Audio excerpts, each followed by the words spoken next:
Assalamualaikum warahmatullahi wabarakatuh.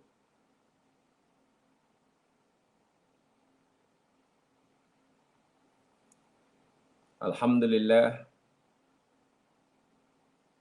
wa syukru lillah. Wa la hawla wa la quwwata illa billah. Asyhadu an la ilaha illallah wahdahu la syarika lah. Wa asyhadu anna Muhammadan abduhu wa rasuluh. Allahumma salli ala Muhammad wa ala ali Muhammad.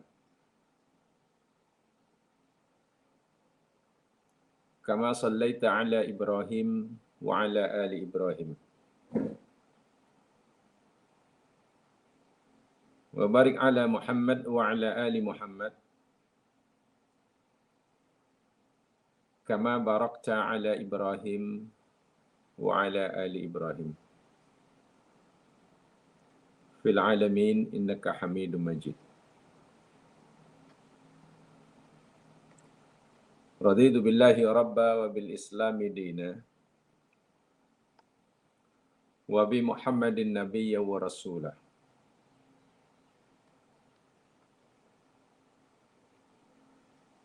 Rabbi shrah li sadri wa yassir li amri wahlul 'uqdatam min lisani yafqahu qawli. Allahumma amin. Maaf sekejap jemaah sekalian. Ini bateri dah weak, nak charge sekejap.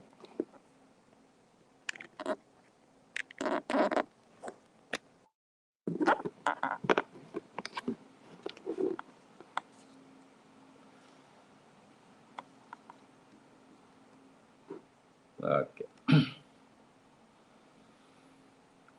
Qala Allah Ta'ala fil Qur'anil Azim ba'da a'udzu billahi minasyaitonir rajim. Wa ka'ayyin min ayatin fis samawati wal ard yamurruna 'alaiha wa hum 'anha mu'ridun.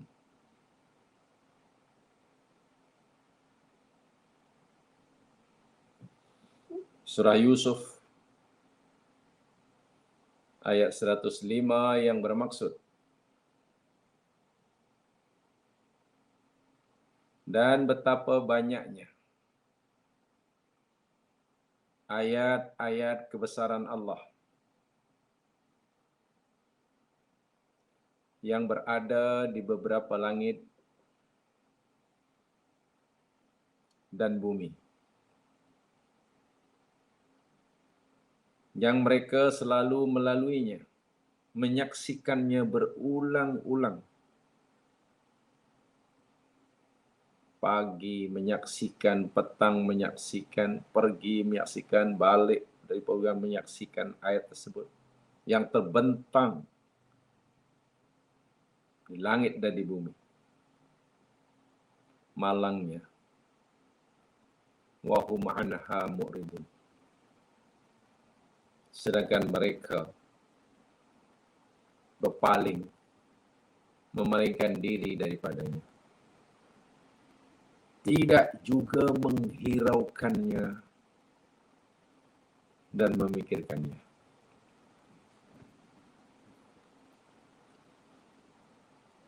Ayat yang ke-105 daripada surah Yusuf ini hendaklah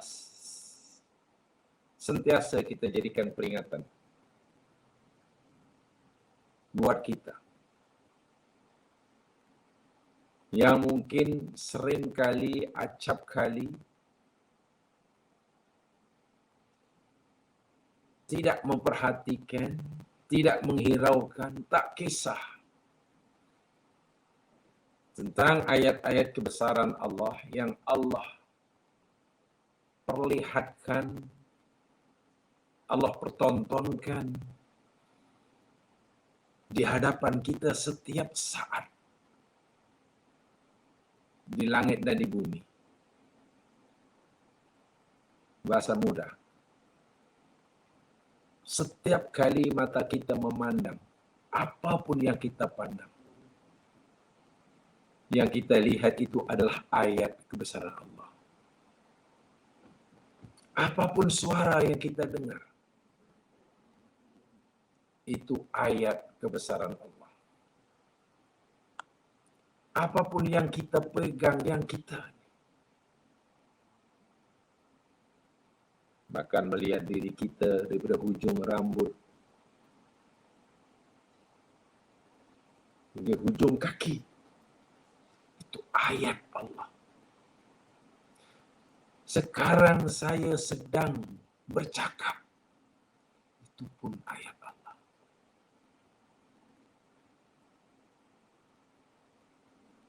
Allah menegur mereka, orang-orang yang setiap saatnya menyaksi, melihat, mendengar, merasa, memegang, mengalami ayat kebesaran Allah, namun mereka tidak menghiraukannya. Seakan-akan benda itu berlaku begitu sahaja. Seakan-akan tidak ada yang aneh, yang pelik, yang mengkagumkan. Ya, mungkin puncanya mereka tidak mau memikirkannya, tidak berulangkannya. Ingat, pada beberapa siri yang lalu atau mungkin siri lepas saya pernah berkata, bukankah kita sering kali baru merasakan akan keagungan Allah, kebesaran Allah, sehingga membuat kita tergetar hati bila Allah menunjukkan sesuatu yang berbeza dari biasanya. Lalu kita anggap itu luar biasa. Sedangkan ayat-ayat Allah yang sudah biasa berlaku, selalu berlaku, kita tidak lagi merasa itu luar biasa, tetapi biasa. Di mana silapnya kita di situ? Saya bagi contoh. Jika sekiranya lah pagi ini kita keluar rumah, pergi belakang rumah, mungkin yang ada kawasan kanan kiri rumah, tiba-tiba melihat pokok pisang yang ada di belakang rumah kita, katalah, saya kata baik, berbuah rambutan.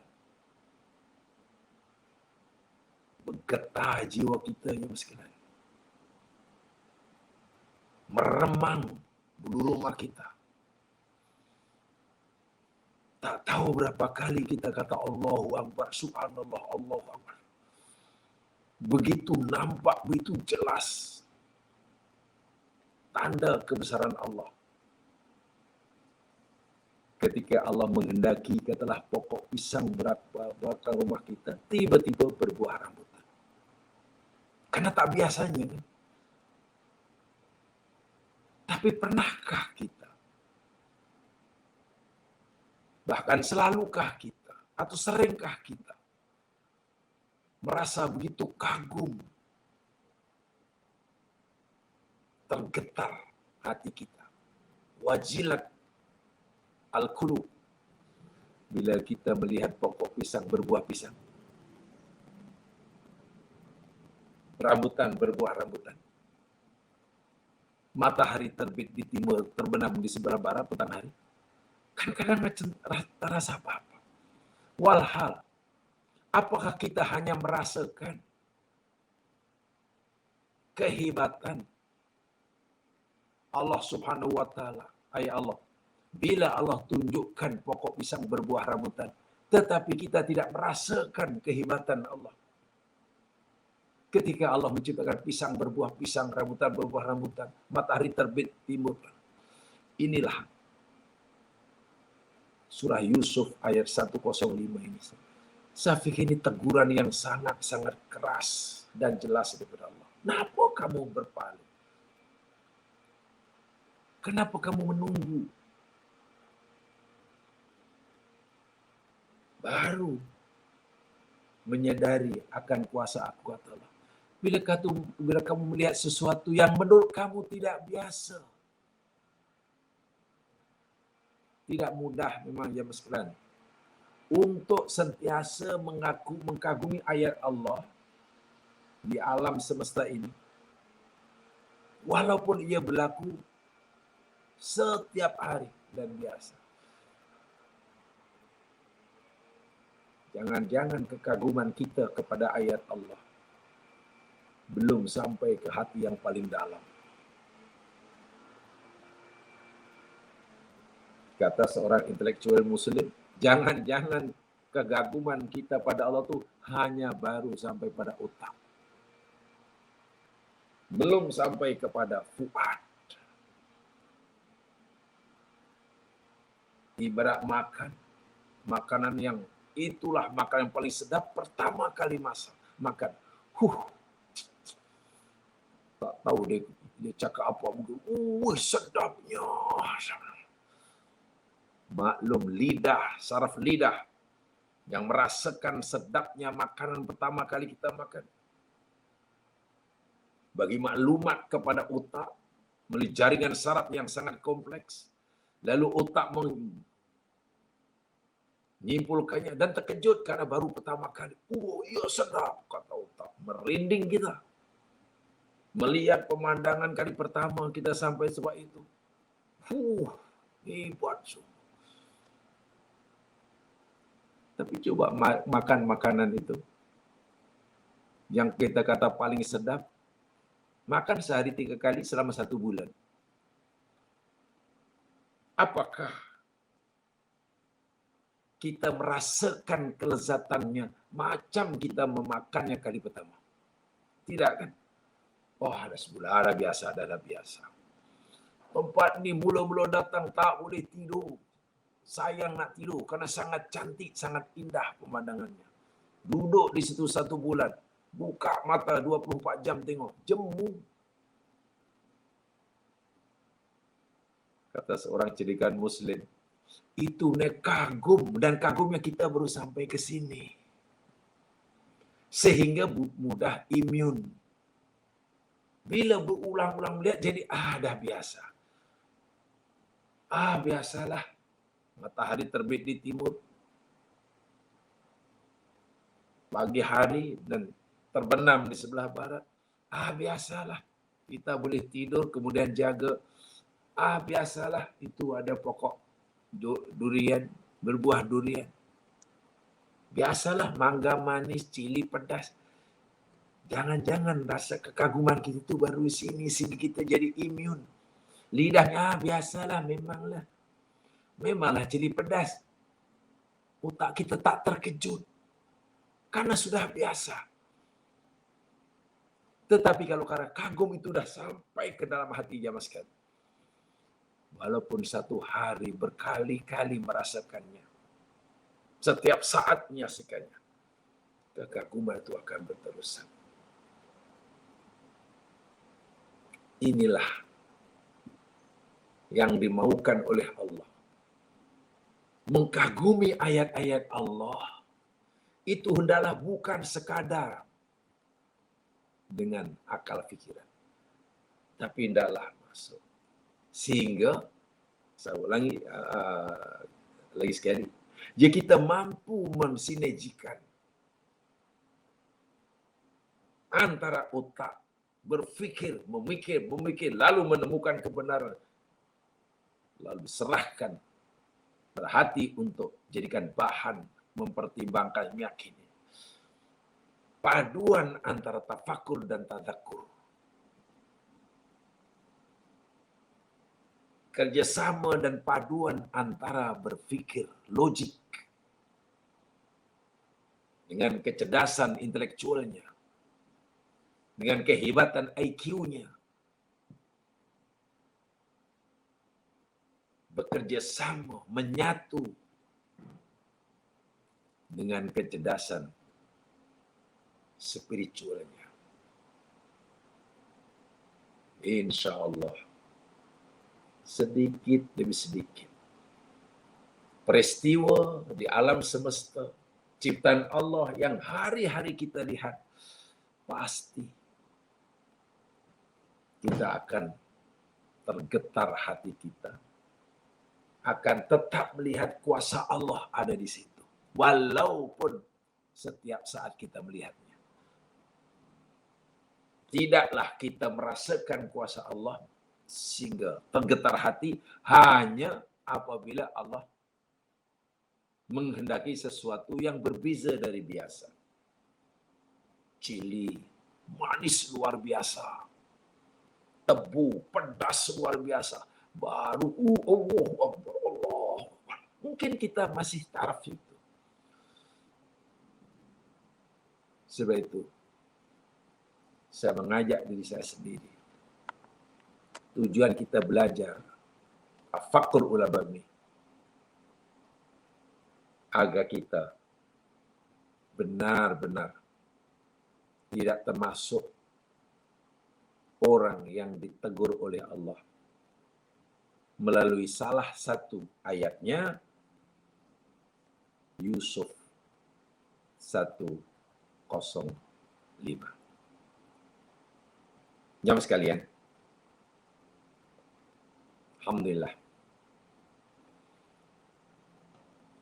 Lagi sekali, kita akan teruskan siri kajian kita, Tafakur Ulul Albab.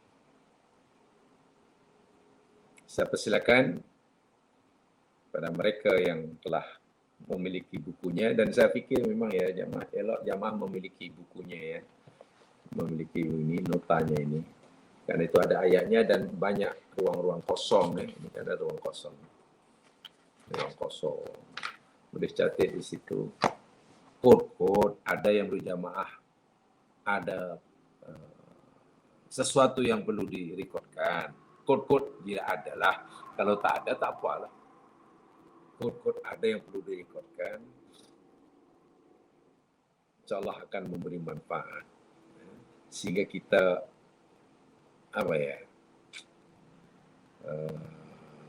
niat belajar kita ini betul-betul bersungguh-sungguh. Bukan hanya ada, ya belajar, yang penting belajar. Bukan. Jadi betul-betul belajar, walaupun hanya melalui online, ya sebagaimana layaknya orang belajar ya. Sambil duduk, sambil mendengar, sambil menulis, gitulah. Minta maaf ya, ini sekarang hanya andaian saja, walaupun online janganlah sambil baring. Sambil baring, sambil tak apa-apa, dengar. Itu susah nanti ilmu, susah masuk, minta maaf, dan lebih teruk lagi, takut nanti ilmu tidak berbarokah, tidak berbarokah, tidak berkat. Itu kita takut. Itu takut. Sebab kita bukan sekadar ingin mendapatkan tambahan pengetahuan, tapi kita mahu tambahan ilmu itu yang nafi'an, ilman nafi'an, yang bermanfaat, yang ada barokatun, berkat. Ya. Itu secara ingatan ya, jemaah, saya bukan teguran, saya tak, insyaAllah saya tidak menegur, tidak apalagi mengkritik, ya hanya ingatan sajalah. Baik, jemaah sekalian, lihat bukunya. Ya, ada buku muka surat 22. Ayat yang ke-20 ya. Jadi kita pelajari ayat kedua. Sebenarnya kita dalam pelajaran kita Tafakur Ulul Albab ni, kita baru belajar 20 ayat. Baru 20 ayat, bukan banyak. Mungkin ada lama kita belajar lama apa, berapa tahun agaknya. Ya, jamaah kira berapa tahun. Sekali belajar hanya 1 jam setengah. Seminggu sekali. Macam mana boleh kata sudah berapa tahun? Coba darab saja. 1 jam setengah, 1,5 jam seminggu. Sebulan baru berapa tu? Baru 4 jam ya. Sebulan 4 jam. Kalau 1 tahun baru 48 jam. Baru 2 hari. 1 tahun 2 hari. Jadi kalau sudah 10 tahun kan baru 20 hari. Ini rupanya, wah sudah 20 tahun. Sekali dia lah, rupanya bukan 20 tahun, 20 hari je. Tengok. Begitu caranya supaya kita ya, masih terus merasa kurang dan kurang. Gitu lah. Jadi baru 20 ayat sebenarnya kajian kita tentang tafakur ulul albab ini. Baru 19 ayat. So, yang 20 kan belum, yang kita baru nak pelajari. Ya, ayat ke-20, muka surat 22. A'udzu billahi minasy syaithanir rajim.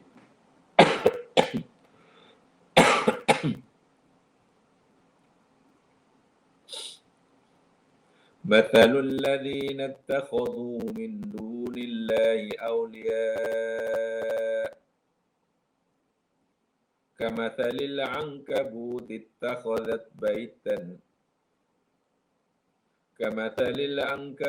اتخذت بيتا وإن أوهن البيوت لبيت العنكبوت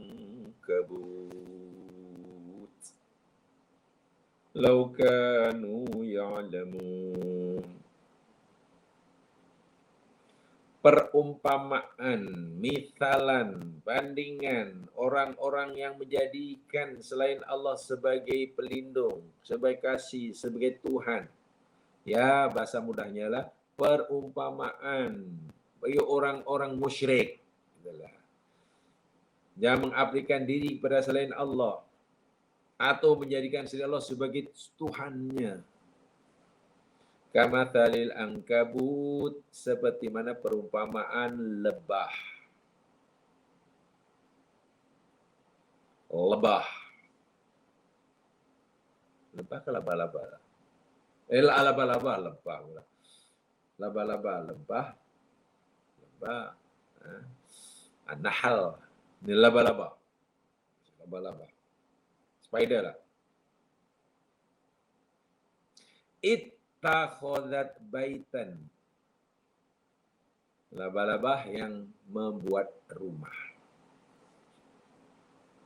Wa inna awhanal buyuti labaitul ankabut. Dan sesungguhnya selemah-lemah rumah. Ini saya terjemahan harfiah dulu ya. Atau rumah yang paling lemah adalah sungguh rumah laba-laba. Lau kanu ya'lamun. Jikalau mereka mengetahui. Mereka musyrik tadi lah. Inna Allah ya'lamu ma yad'una min dunihi min syai'. Sesungguhnya Allah Subhanahu wa taala mengetahui apa yang mereka seru,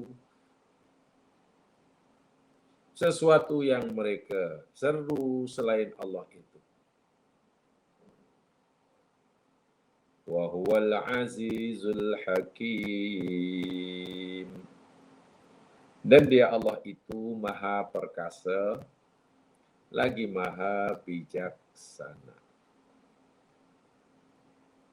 Wa tilkal amthalu nadribuha linnas.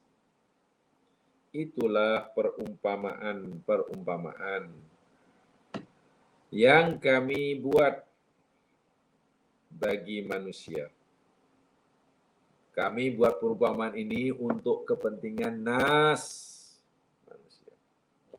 Wa ma yaqiluha illa al-alimun.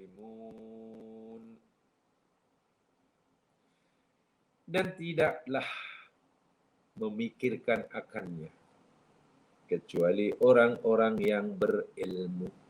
Menarik ya, fasilah yang terakhir itu menarik, nanti kita akan kita uraikan, coba uraikan. Kenapa Allah kata wa ma yaqiluha illa al-alimun? Alimun, yang berilmu,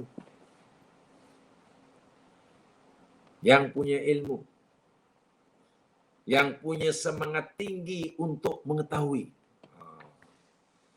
Alim jadi orang yang punya semangat tinggi untuk tahu. Karena kalau sudah merasa tahu, ya berhenti.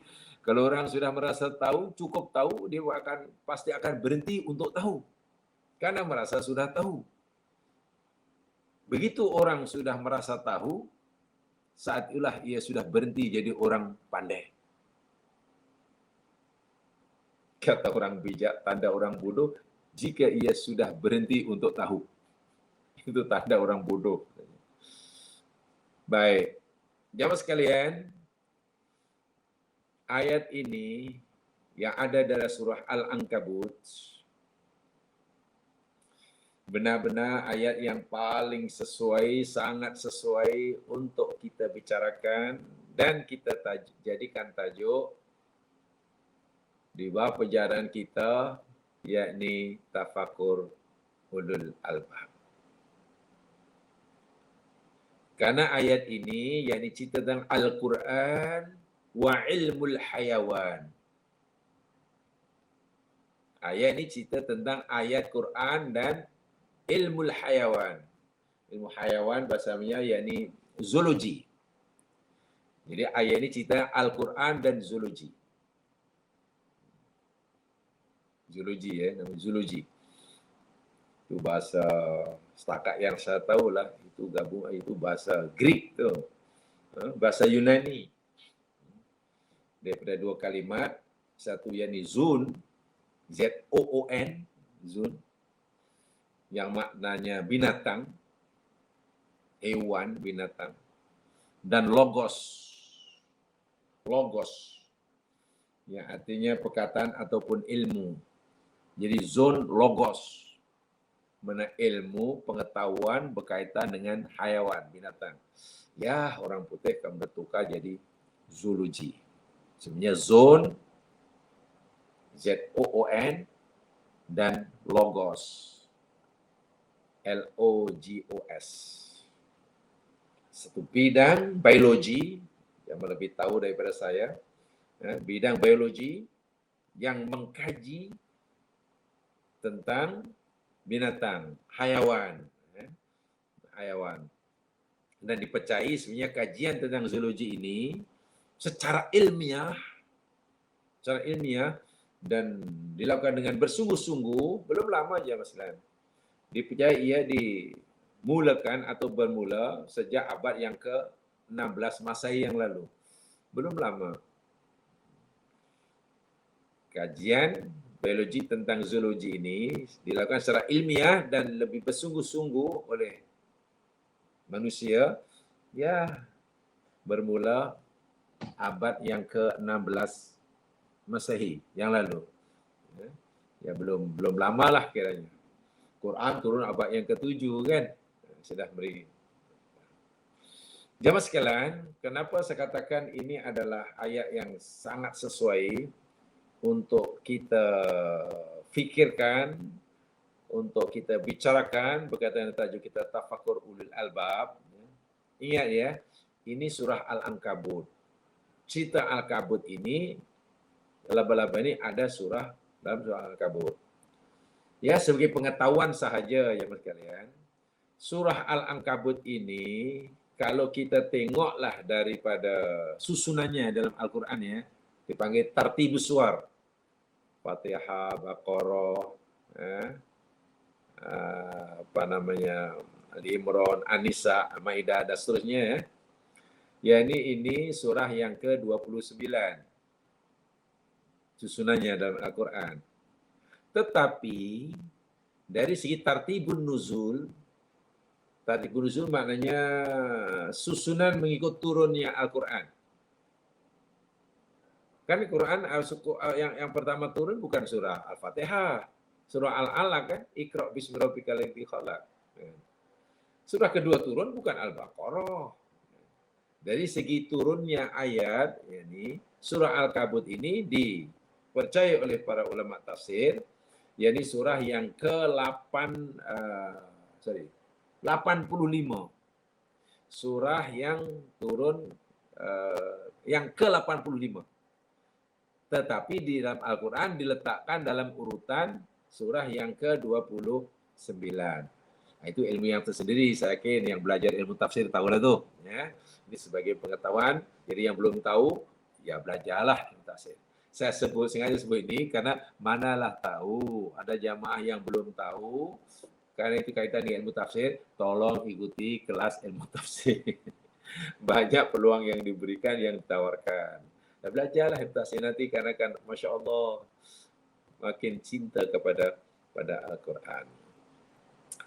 Dan yang keduanya yang perlu saya sampaikan juga, apabila Allah cerita tentang binatang ciptaannya, apatah lagi ada nama-nama binatang, nama hewan yang Allah jadikan nama surahnya. Surah Al-Quran. Contoh Al-Baqarah. Kan lembu tu Ada an-naml, semut. Ada an-nahl, lebah. Ini pula ankabut, laba-laba. Ada nama surah Al-Fil, gajah. Jadi orang kafir Quraisy bila mendengar ada ayat Quran yang disampaikan oleh Nabi dan datang daripada Allah, sebab orang kafir ini tak percaya itu firman Allah. Mereka memperolok-olokkan. Macam manalah Muhammad ni? Dia kata utusan Tuhan, dia kata firman suci. Macam mana firman dan kalam suci daripada Tuhan yang Maha Kuasa katanya. Namanya surah gajah lah, surah semut lah. Jadi mereka yastazi'un biha.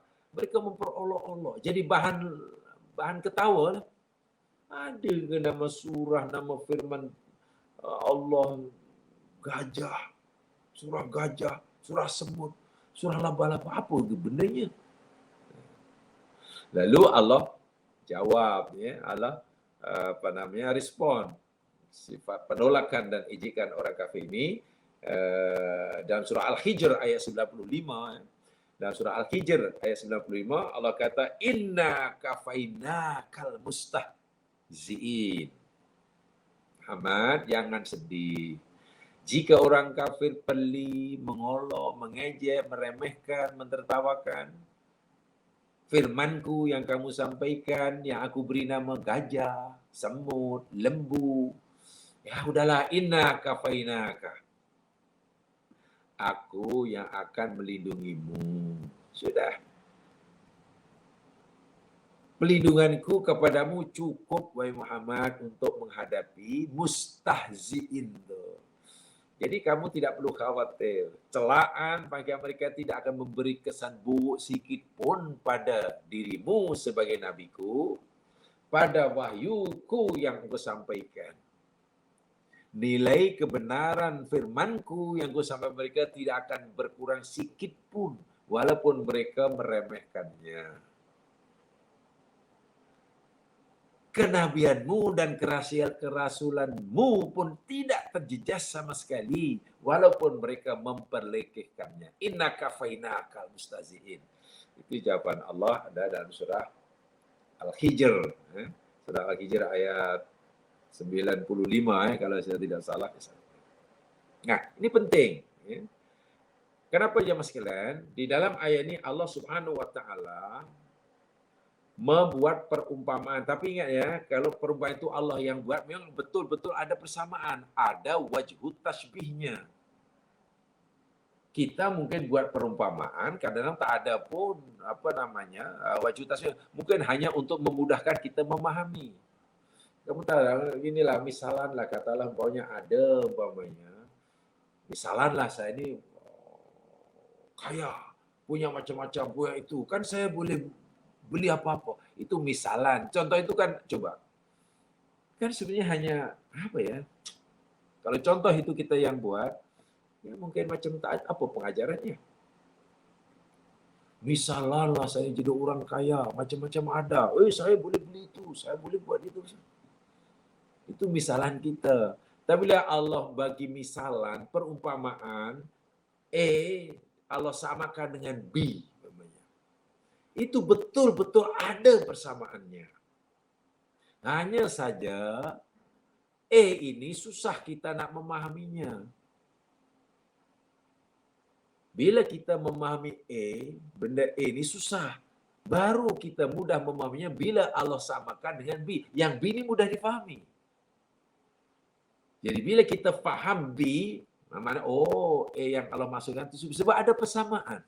Ada aspek persamaan. Jadi bukan contoh akidah orang syirik, pendirian orang syirik, jalan hidup orang musyrik, pandangan hidup orang musyrik atau apa sajalah, matlamat hidup orang musyrik. Di dunia itu Allah umpamakan macam sarang laba-laba. Macam mana kita tak mau gaya hidup orang musyrik? Kan susah kan? Tapi Allah samakan.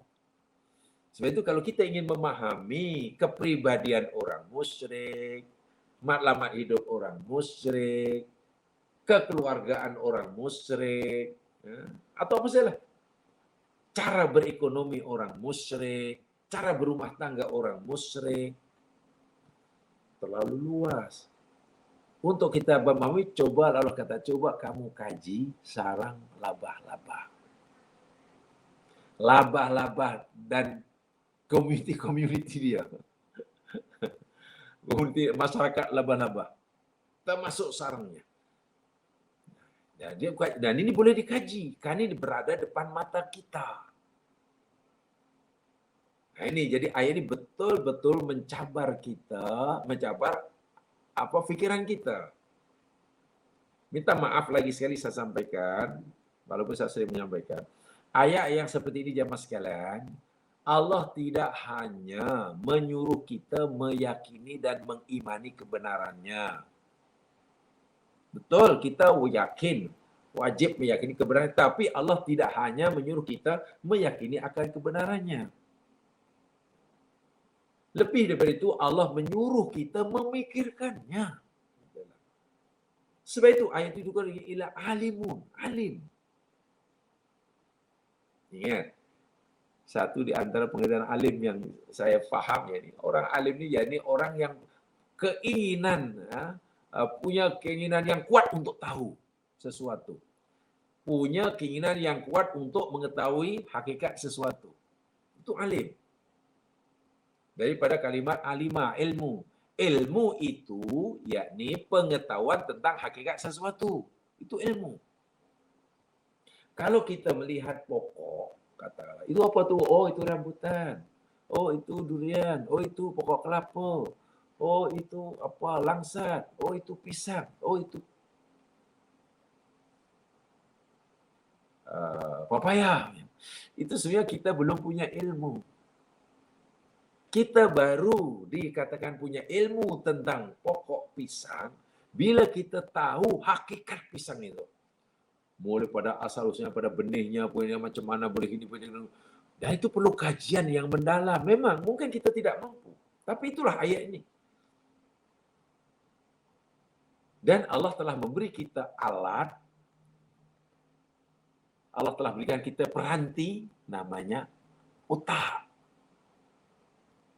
Bila otak ini digunakan sebaik-baiknya, mengetahui hakikat sesuatu, sehingga kita bila tengok bukan hanya nampak, oh itu pisang dan boleh dimakan. Bukan, tapi betul-betul. Ya, kalau bahasa mudah, ini bahasa mudah ya. Jadi orang yang alim tentang pisang itu mana orang yang betul-betul mungkin pernah ambil pengkhususan. Dulu semasa belajar ambil pengkhususan, takhususnya, hingga peringkat PhD-nya, yakni bahkan dia punya tesisnya, punya disertasinya, yakni tentang pisang. Tesis dia tentang pisang, setebal 781 muka surat. Tengok. Dia menulis tentang pisang, pokok pisang setebal. Coba kalau kita disuruh menulis artikel tentang pisang, berapa banyak agaknya?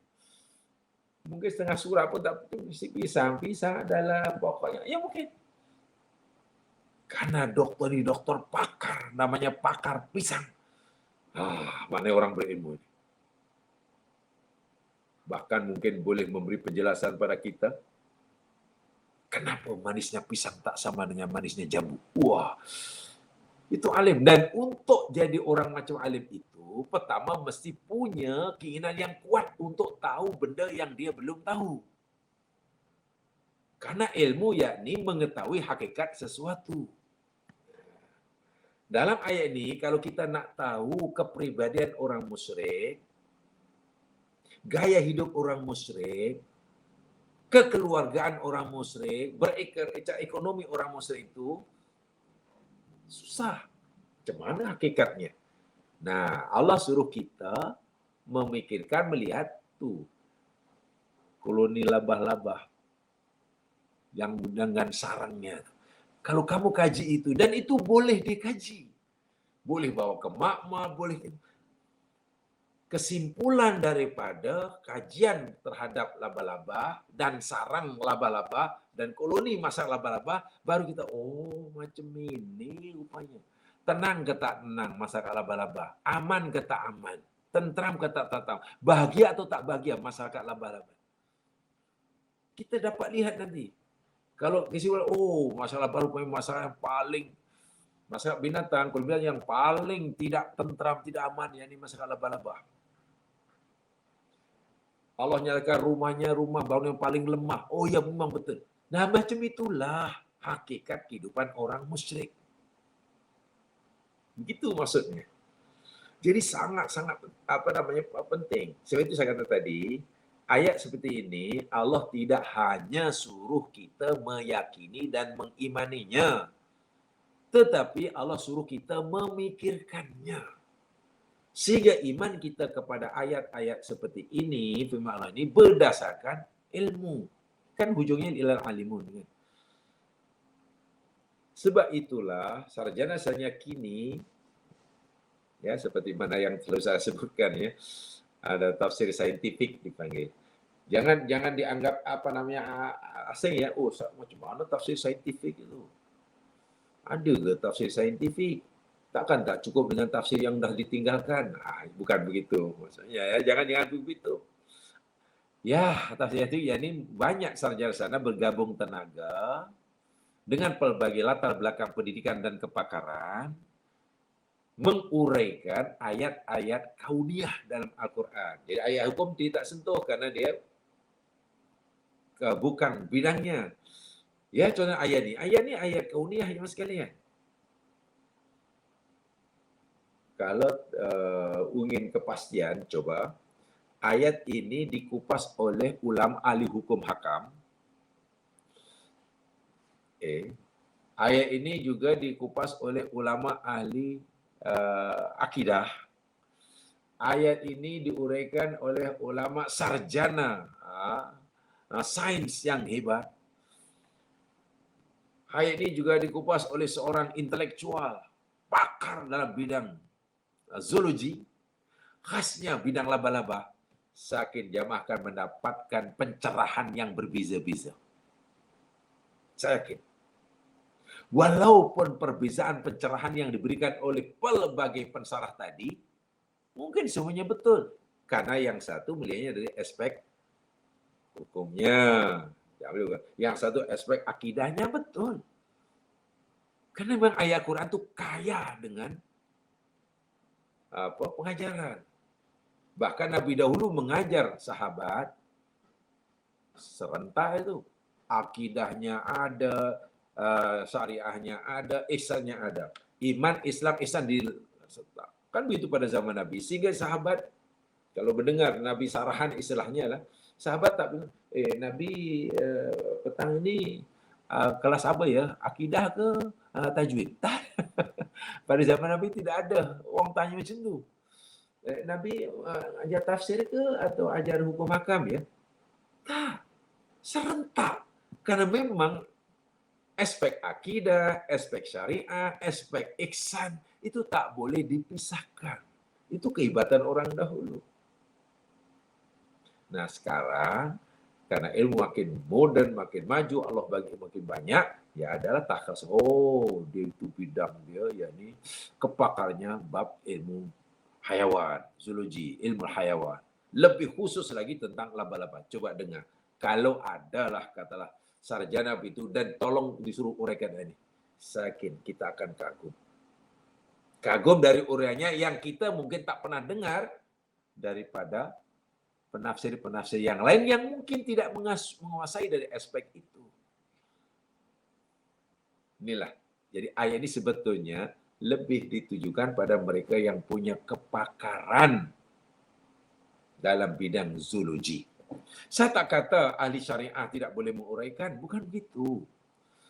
Saya tidak kata orang yang mungkin mendalami ilmu akidah tidak boleh menguraikannya, bukan. Tapi ayat ini nampaknya lebih disetujukan oleh Allah. Tolong gunakan pikiran kamu. Pikiran. Jamaah sekalian, sebetulnya bukan hanya labah-labah sahaja yang Allah suruh kita kaji bagi mendapatkan pengajaran, kerana semua makhluk yang Allah cipta di alam semesta ini, ima yang berenang di laut, atau yang terbang di udara, atau yang berjalan di darat, Allah kata, dia itu umat juga macam kamu, kata Allah. Gaya hidup mereka itu sebenarnya pengajaran buat kamu. Yang baik kamu contohi, yang tak baik ya kamu hindari. Itu sebenarnya bukan lebah-lebah saja. Lihat contohnya. Tolong jamaah buka. Ya mungkin agak panjang ya penjelasan ayat nanti. Jamaah saya pastilah. Saya boleh pastikan saya tidak mampu menyampaikan uraiannya hanya satu siri. Saya tak mampu. Terus terang saya tidak mampu untuk menyampaikan satu siri saja. Untuk ayat ini lah. Tolong perhatikan surah Al-An'am ayat 38. Coba. Al-An'am 38.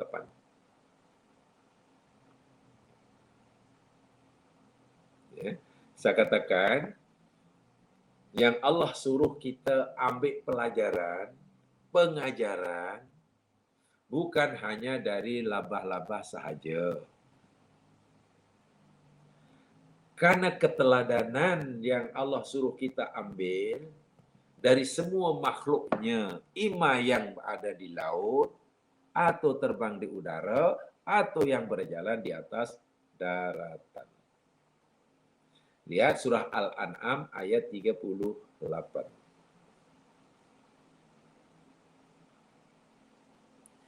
A'udzu billahi minasy syaithanir rajim. وَمَا مِنْ دَابَّةٍ فِي الْأَرْضِ وَلَا طَائِرٍ يَطِيرُ بِجَنَاحَيْهِ إِلَّا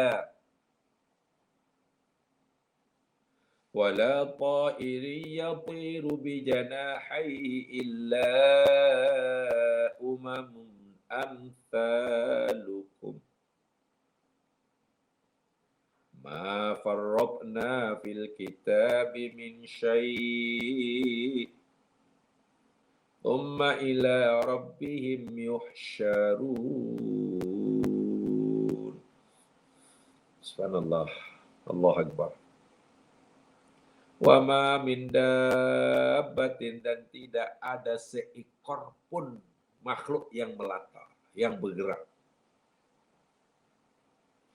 Ma itu manafi, min itu yakni min ziyadah, faedahnya untuk takkidun nafyi. Saya tahu yang sudah belajar nahwu sudah tahu lah itu ya. Jadi terjemahnya tidak ada seekor pun makhluk yang bergerak melata. Dabah itu merujuk pada makhluk yang bergerak ya. Ima bergeraknya di laut namanya ikan. Ima yang bergeraknya berpindah-pindah di udara, ya jenis burung lah yang boleh terbang, termasuk lalat, nyamuk, atau makhluk yang bergeraknya di darat, ima dengan kaki 4, 2, berjalan atas perutnya, seperti mana yang paling besar, contohnya gajah umpamanya, atau mungkin yang paling kecil sekali, ya mungkin kuman ke virus ke. Wala ta'irin yati, dan tidak ada seekor burung pun yang sedang terbang bijanahaihi, dengan kedua sayapnya. Itu mana biasa. Tapi ada makna yang lain, wala ta'irin, dan tidak ada binatang yang terbang di udara. Jadi ta'ir bukan rujuk pada burung, tapi apa saja yang boleh terbang. Itu ta'ir. Ya. Sebab kalau burung, bahasa Arabnya kan usfur. Usfurun burung. Tapi kalau ta'ir, cakupi. Semua yang boleh terbang. Burung besar ke, burung kecil ke, bahkan lalat ke, nyamuk ke. Yang terbang dengan kedua sayapnya, illa umamun amthalukum. Melainkan semua itu adalah umat-umat macam kamu juga. Masya Allah.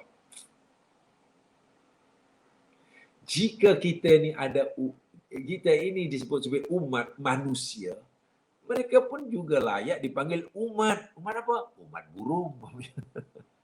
Mereka apa? Umat ikan. Nah, ikan pun berapa jenisnya? Coba. Kalau manusia ada pelbagai suku bangsa, ikan pun ada suku bangsanya. Yang terbang di udara ada suku bangsanya. Yang melata di bumi ada suku bangsanya. Ada bangsa lembu, campur lembu saja. Kambing-kambing saja. Ular-ular saja. Monyet-monyet saja. Rimau-rimau saja. Itu macam kamu, kata Allah. Okeylah, di sini Allah samakan, persamanya sama-sama umat. Tetapi mereka ini hidupnya berdasarkan sunatullah. Tak ada pilihan. Tak ada pilihan. Yang baik tak akan masuk surga, yang jahat pun tak akan masuk neraka. Ini nah, gabah ini.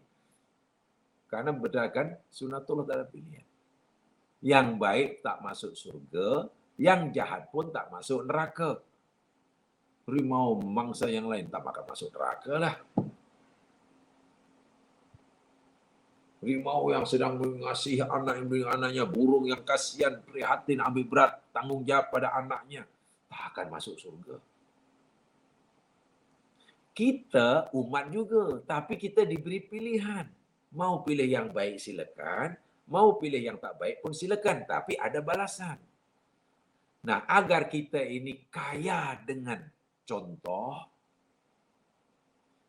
kita ini kaya dengan misal, teladan, untuk kita ambil pelajaran, Allah suruh perhatikan tuh burung yang terbang, masyarakat burung, masyarakat ikan, masyarakat apa lagi, lebah juga.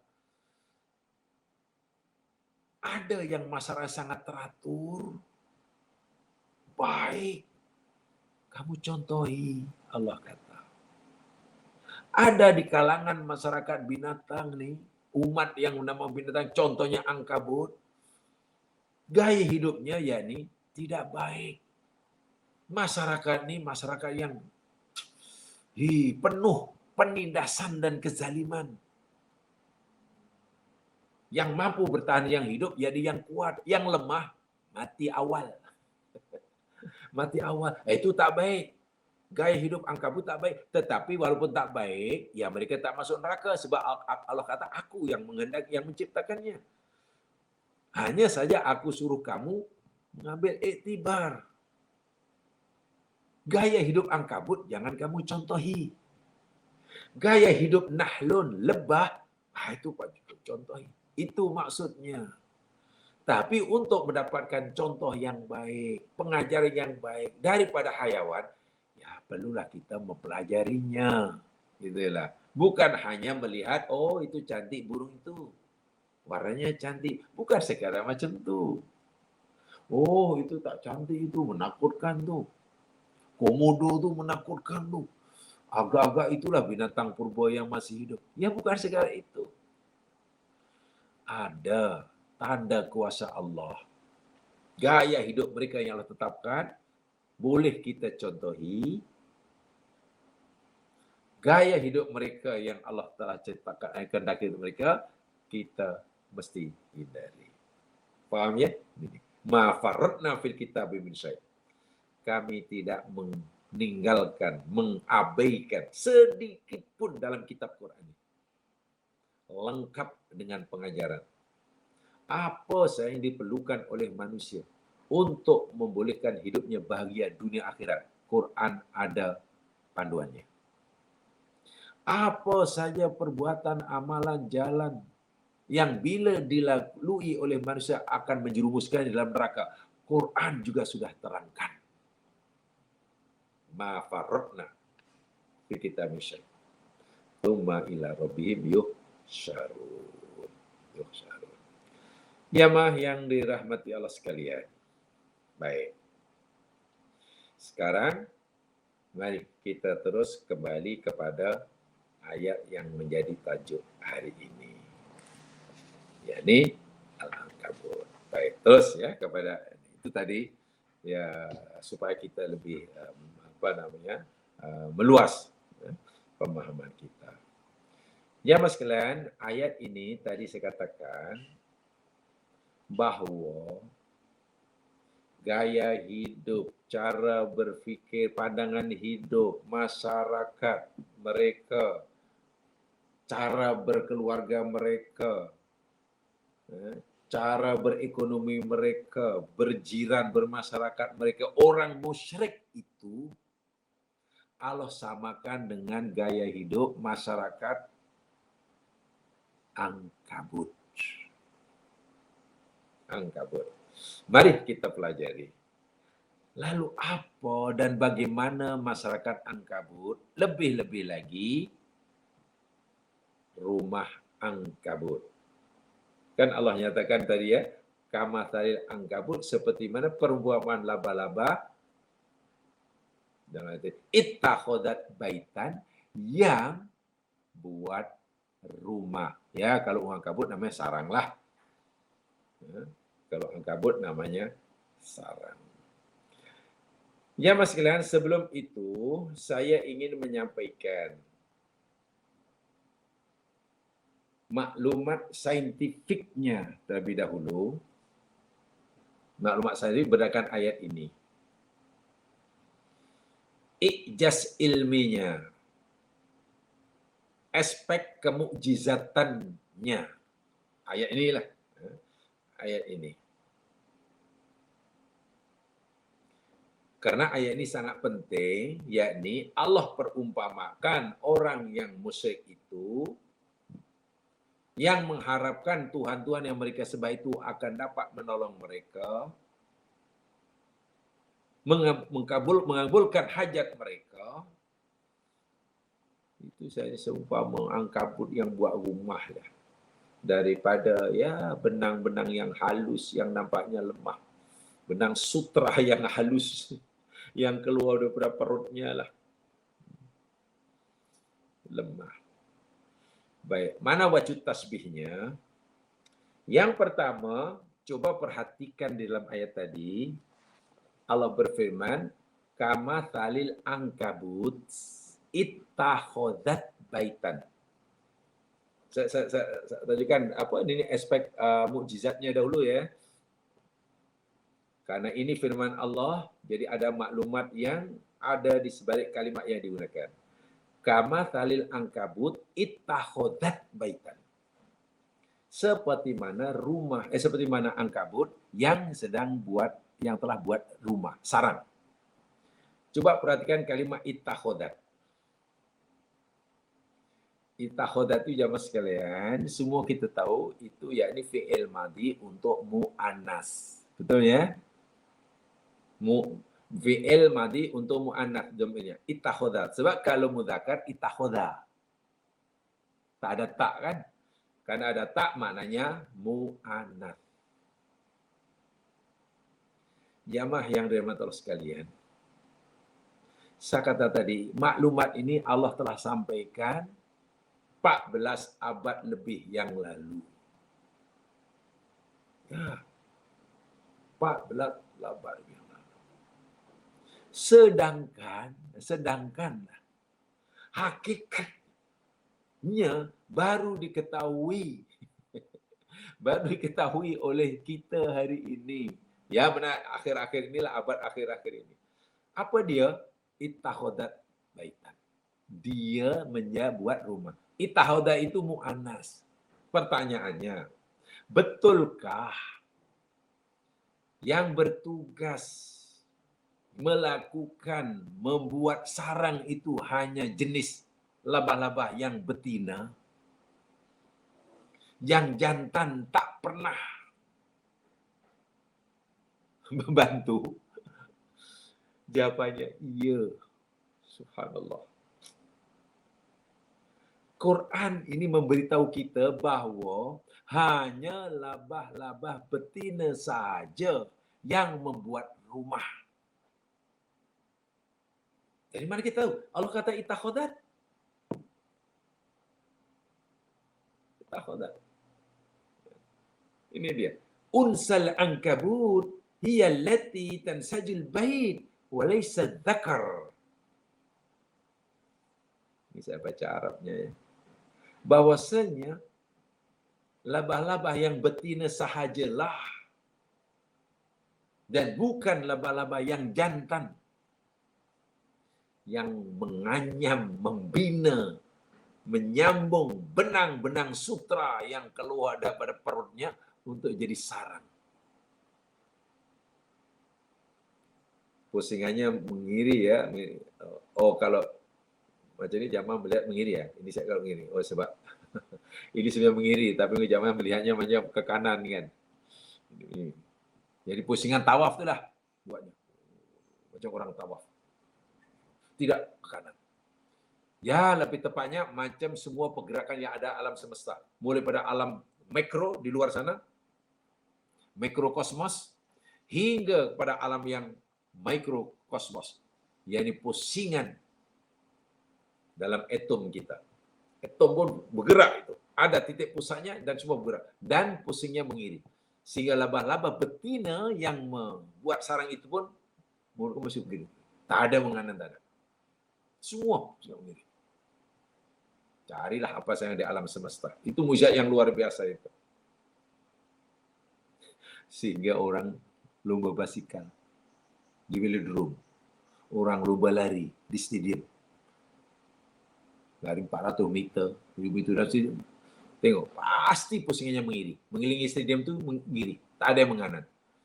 Lomba basikal. Coba kenapa alasannya? Itu mempunyai makna saintifik yang luar biasa. Itu Quran yang ajar sebetulnya ya. Maklum yang ada dalam Al-Quran. Wa hadhihi haqiqatun biologiyah. Inilah hakikat biologi. Lam takun ma'lumatan ila waqtin qaribin lidzalik. Qala ta'ala tahadat walam yakul tahadat. Yang tidak diketahui atau belum diketahui semasa ayat ini diturunkan. Belum ada orang yang tahu saat Quran ini diturunkan bahawa hanya ankabut yang betina sahaja yang buat rumah. Jantan tak terlibat sama sekali. Tak ada yang tahu. Ya, baru diketahui zaman kita, akhir zaman ini saja jamaah sekalian. Walau Allah dah beritahu dah, ittakhadat baitan. Dia ni kepada ankabut lah. Maknanya ankabut yang betina lah sebab ittakhadat. Mungkin kita, yalah malah ankabut tu kan betina sebab ada tak. Tak, itu bukan tak taknis, itu tak maftuhah. Tak maftuhah tidak menunjukkan mu'annas. Contoh baitun. Baitun. Kan taknya terbuka. Bukan mu'annas. Tak yang tak mu'annas tu tak marbutah je mas sekali. Tak marbutah ya. Ustadzatun, muslimatun. Itu mu'annas. Ini taknya. Banyak macam tu. Tabut. Banyak Quran kata. At-tabut. Taknya terbuka.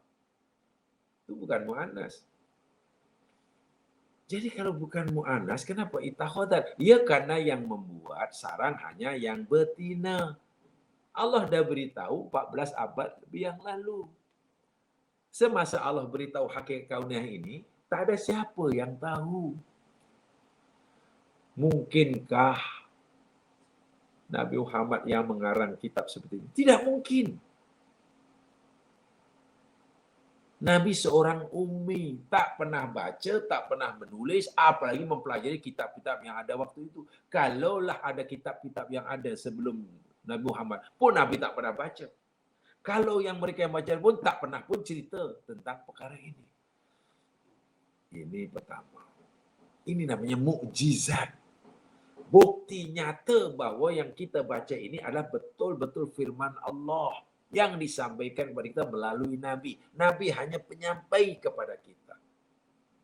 Sehingga pemilihan kosakata, coba kalau kata ayat ini dari segi ini ya, dari segi bahasa ya Mas ya, dari segi bahasa. Kamathalil ankabuti takhadha baitan umpamanya. Seperti labah-labah ittakhadha baitan yang telah membuat sarang. Dari segi bahasa tak salah. Tak salah sebab angkabut boleh jadi untuk betina, jakabut boleh jadi untuk jantan.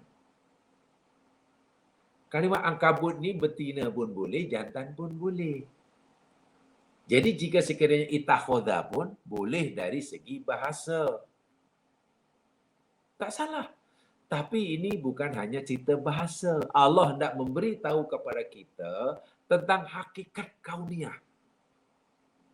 Tentang rahsia ciptaan Allah yang ada di sebalik jalan yang Allah nak maklumatkan kepada kita. Seakan-akan Allah beritahu, wahai hambaku, angkabut yang jumlahnya tidak sedikit ini, ada jantan, ada betina. Walaupun kalimatnya angkabut, itu boleh jantan, boleh betina.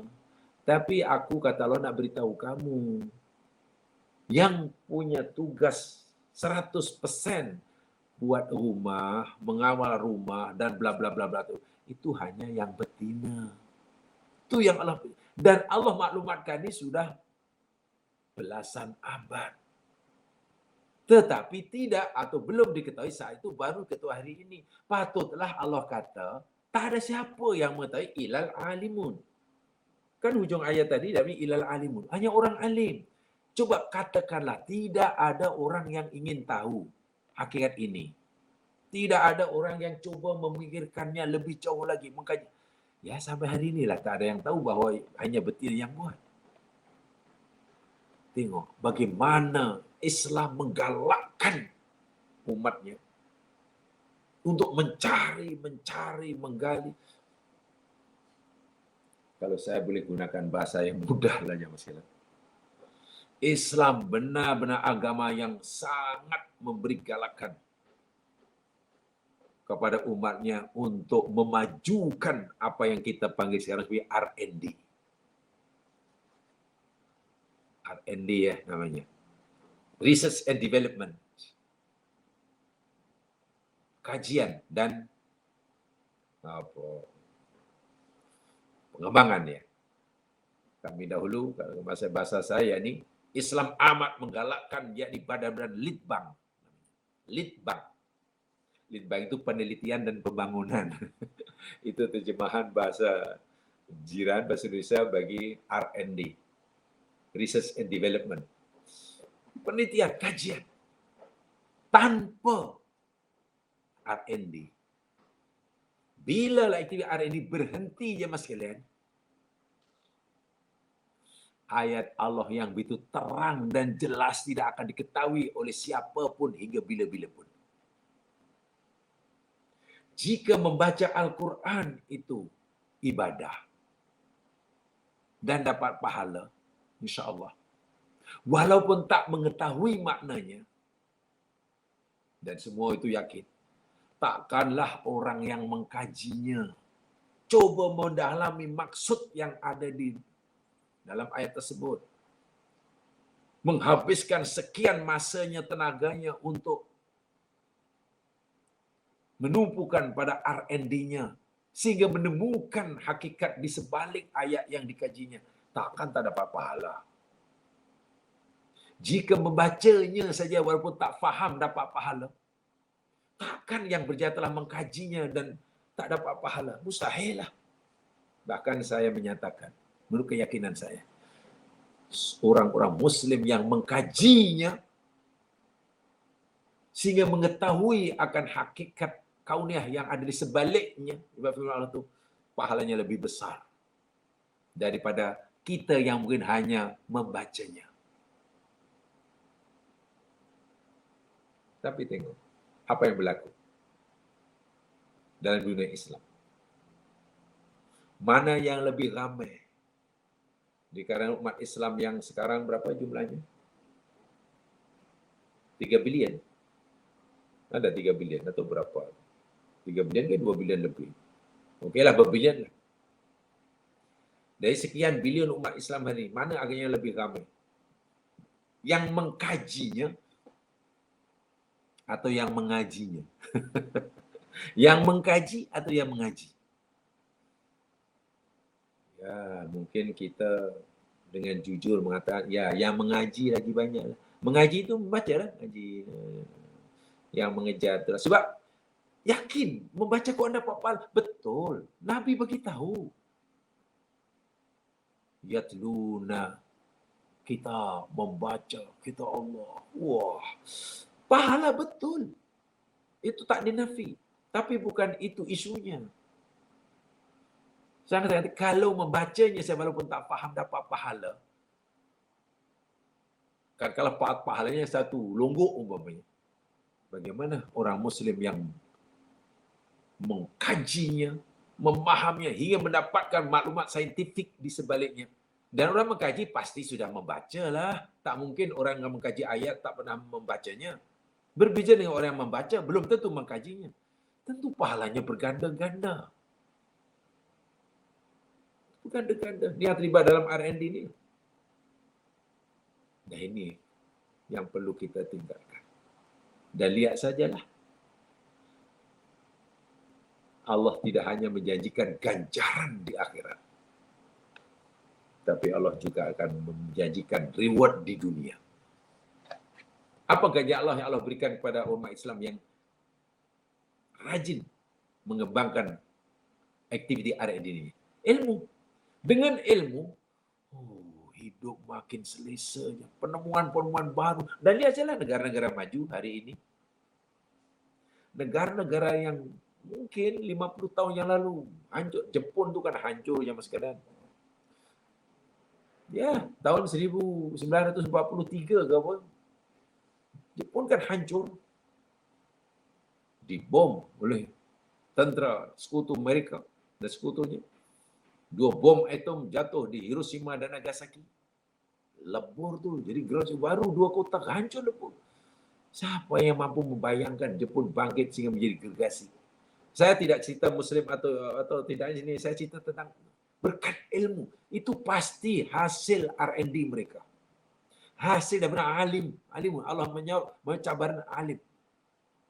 Keinginan untuk mengetahui hakikat sesuatu sangat tinggi. Dan itu yang motivate mereka untuk mengerjakan maju. Tapi mana-mana negara yang R&D-nya lemah. Faham ya? Itu contoh. Tanpa R&D, kita hari ini mungkin hanya membaca, yang Ankabut buat rumah-rumah, buat sarangnya. Tapi kalau ditanya, yang buat rumah itu yang jantan ke yang betina? Ya tak tahulah, yang pasti dia yang buat lah. Jangan-jangan dia bekerjasama. Mana tahu mungkin yang jantan, sebab yang jantan suami. Suami wajib menyediakan tempat tinggal. Itu kata kita. Tapi betul ke Quran kata begitu? Tidak, rupanya yang berkewajiban dengan rumah perempuan, yang betina. Macam mana tahu? Quran kata itakhadat. Adakah anda telah mendapatkan bukti fakta, nyata, bukti saintifik?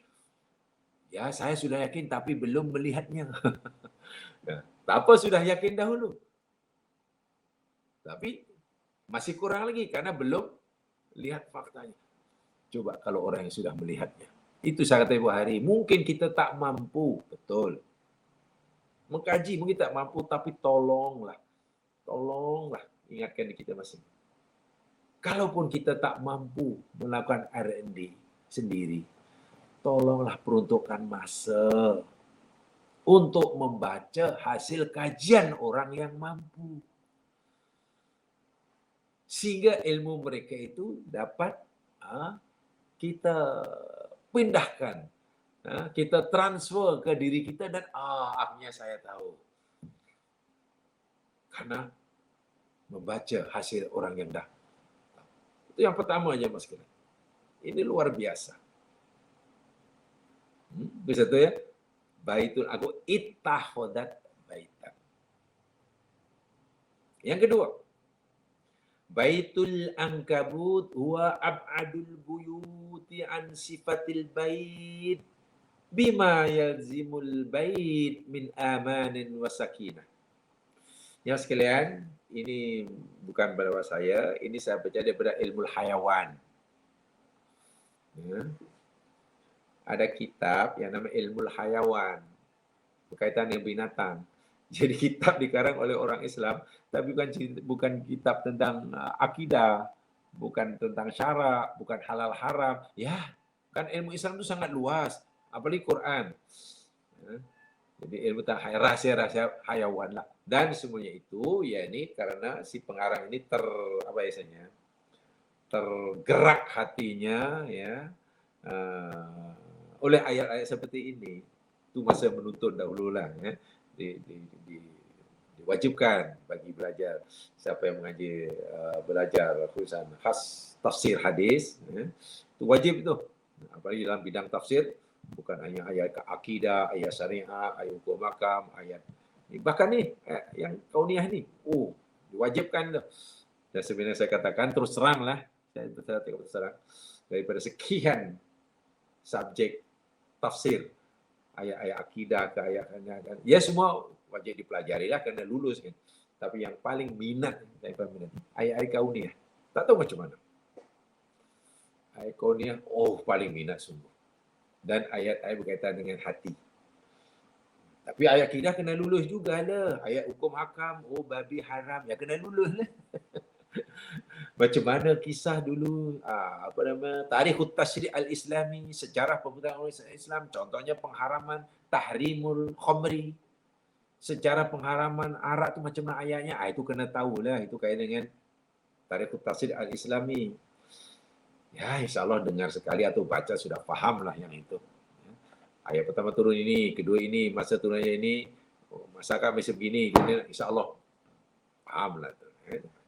Tapi bila ayat-ayat kauniyah, bahkan sering juga, alhamdulillah pasal itu ajaklah pergi ke makmal yang memang di makmal sediakan peralatan yang mencukupi berkaitan dengan ayat yang dipelajari, ya kita dibawa ke makmal, jadi melihat sendiri. Sehingga Masya Allah, maklumat secanggih ini baru diketahui abad kini. Sedangkan Quran telah disampaikan oleh seorang yang buta huruf 14 abad yang lalu. Ya kita hanya geleng-geleng kepala lah, hanya subhanallah. Ya, seorang lagi ya. Poin yang kedua, kenapa Allah umpamakan keimanan, keyakinan, gaya hidup orang Muslim itu macam rumah sarang laba-laba. Yang kedua, Baitul Ankabuti huwa ab'adul buyut an sifatil bait bima yazimul bait min amanin wa sakinah wa tuma'ninah. Sarang labah-labah adalah sarang atau tempat tinggal yang paling jauh. Yang paling jauh daripada layak dipanggil rumah. Saya ulangi bahasanya. Sarang laba-laba atau rumah laba-laba itu rumah yang paling jauh untuk dikatakan sebagai rumah. Mana tak sesuai langsung lah. Nak kata sebuah rumah langsung tidak ada syarat-syarat yang memenuhi ianya layak dipanggil rumah atau tempat tinggal.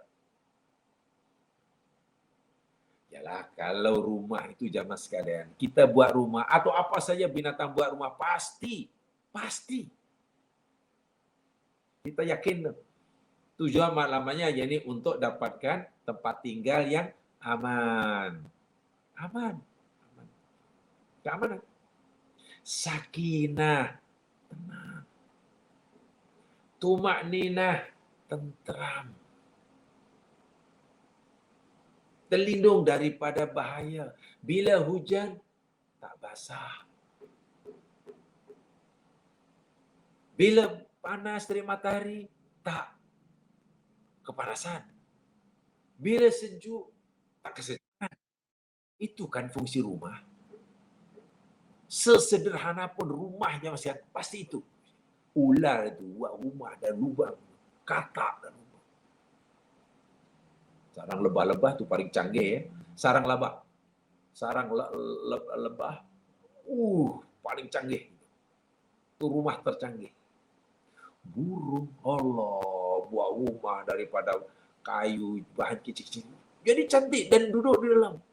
Sehingga anaknya yang masih kecil rasa taklah kesejukan. Hujan taklah basah. Bolehlah memenuhilah syarat dikata sebagai rumah. Tapi sarang laba-laba atau rumah laba-laba terlalu jauh untuk dikatakan sebagai rumah. Karena tak memenuhi syarat langsung.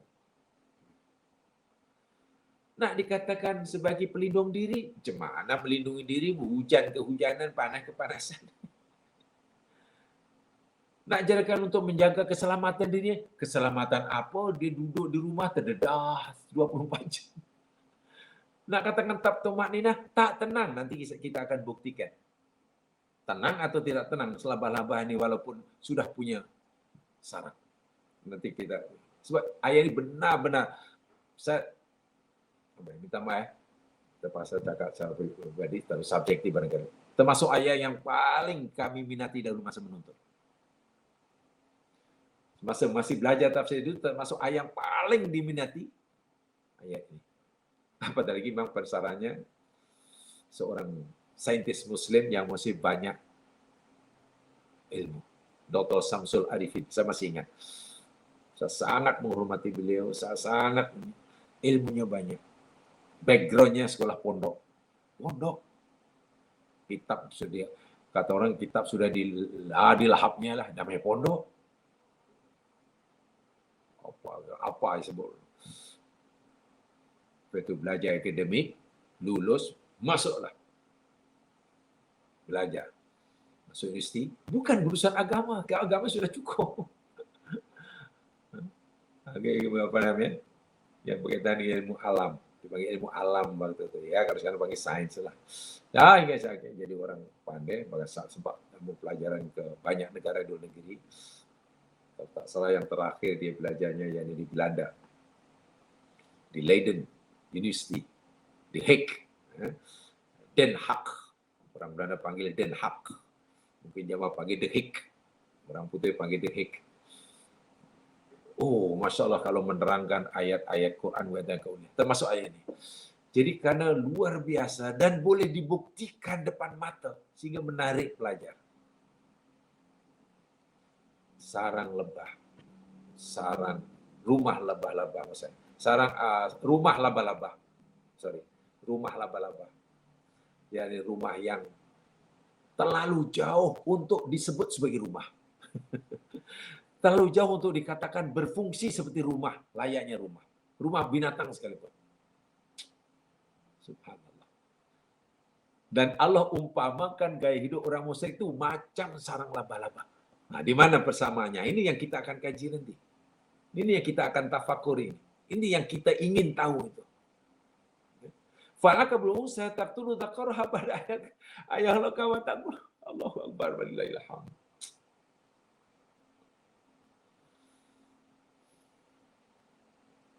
Laba-laba betina yang bertanggung jawab penuh untuk membuat sarang atau rumah. Bila dia sudah tiba masa berkeinginan untuk mencari pasangan, bahasa halusnya, bila si laba betina sudah tiba masa berkeinginan untuk kahwin, untuk kahwin, ya untuk bahasa binatang ya ini tak tahulah apa istilahnya. Ketika laba betina sudah tak mampu lagi nak mengawal tuntutan nafsu libidonya, ya menariklah, ditariknya lah jantan. Adalah gaya tersendiri untuk menarik si jantan supaya dekat. Dan biasanya si jantan ini saiznya lebih kecil. Laba-laba jantan saiznya kecil yang sekalian. kecil. Ya, cuma itulah. Minta maaf selepas puas mengawan. Kan itu mungkin tuntutan naluri dia. Nafsu dibunuhnya sudah terpenuhi. Puas itu si betina. Wah, sudah dapat jantan. Dapat suami. Bayangkan. Sepatutnya kan rukun. Rumah dah ada. Suami dah ada. Duduklah tenang-tenang. Tapi apa yang berlaku? Wa'iyadzubillah. Taqtulu dzakaraha ba'da ayyil haqaha. Dibunuhnya itu si jantan. Ya bahasa suaminya. Suami yang baru dinikahi. Yang baru saja mengawan dengan dibunuh itu suami. Selepas ia puas mengawan dengannya. Cukupkah suami itu hanya dibunuh? Si jantan. Tak kulu dimakannya. Ada masyarakat lebah yang aman, yang tentaman hidup seperti itu. Ingat ya, orang musyrik hidupnya di dunia itu segala aspek hidupnya macam laba-laba itu seperti itu. Nanti kita jelaskan. Wal abna'u yakuluna ba'dahum ba'dal khuruj.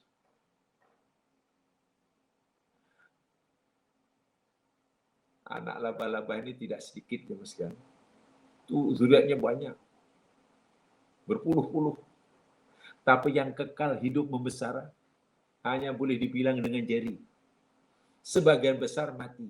Mati bukan karena kebeluran. Mati karena dimakan oleh saudara kembarnya. Begitu lahir mereka saling serang menyerang. Bagi mempertahankan hidupnya. Laba-laba kena membunuh kawannya. Untuk maju ke depan, kena tolak kawannya, tolak ke belakang. Untuk naik ke atas, kena pijak kawannya. Untuk kaya, dengan cara memiskinkan orang. Untuk berjaya, pastikan yang lain ini dihalang, gagal. Supaya gagal. Itu masyarakat laba-laba. Nak, tahan hidup. Kalau aku hidup, aku mesti bunuh kawanku ini. Aku makan dia. Tenang ke masyarakat keluarga yang macam itu? Itu anak beranak. Ya'kulu ba'duhum ba'dah. Ba'dal khuruji minal bait. Sebab itu keluar menetah daripada telur. Wa ta'zirul unsal ankabut baitan. Baitaha liyakunu fakhan wa kaminan wa talikul hasadin salat takut. Ya, lari bertempiaran yang kalah.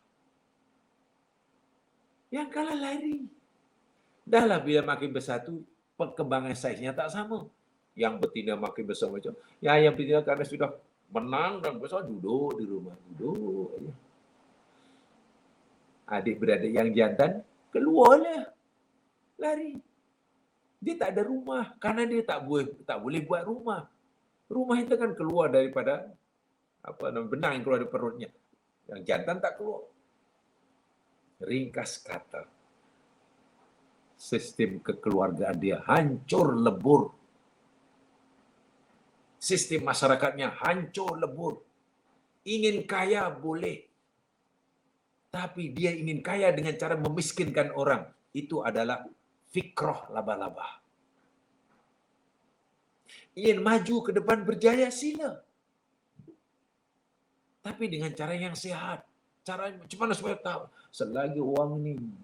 Jadi saingan, tolak ke belakang. Ingin naik ke atas, silakan. Tapi jangan dengan cara memijak kepala orang. Orang jadi tempat pijakan. Adakah aman masalah itu? Kalau dari ekonomi namanya ekonomi mati ya. Kapitalisme ya namanya. Ya mas sekalian, masih sangat banyak yang kita akan pelajari tentang ayat ini. Untuk kita fikirkan, ingat ya, akhir ayat ini tadi yang kita pelajari, ilal alimun. Yang boleh memahami dan dapat maklumat hanya orang alim. Orang alim, saya ulangi, orang yang keinginan untuk tahu sangat besar. Orang yang punya keinginan untuk mengetahui hakikat sesuatu sangat besar. Oh, saya nak tahu itulah, saya nak tahu itulah, saya belum tahu. Kalau sudah tahu, saya tahu lebih jauh lagi. Itu namanya orang alim. Dan ayat yang Allah ceritakan, maklumat yang ceritakan dalam ayat ini, hanya boleh difahami oleh orang yang alim itu. Sebab itu kita kena berhenti agak lama lah bila baca ayat ini ya. Mudah-mudahan diberkati oleh Allah SWT. Kurang lebihnya mohon dimaafkan. Subhanakallahumma bihamdika asyhadu an la ilaha illa anta astaghfiruka wa atubu ilaik. Wal 'ashr innal insana lafi khusr. Alladziina aamanu wa 'amilus shalihaati tawassaw bil haqq wa tawassaw bis sabr. Assalamualaikum warahmatullahi wabarakatuh.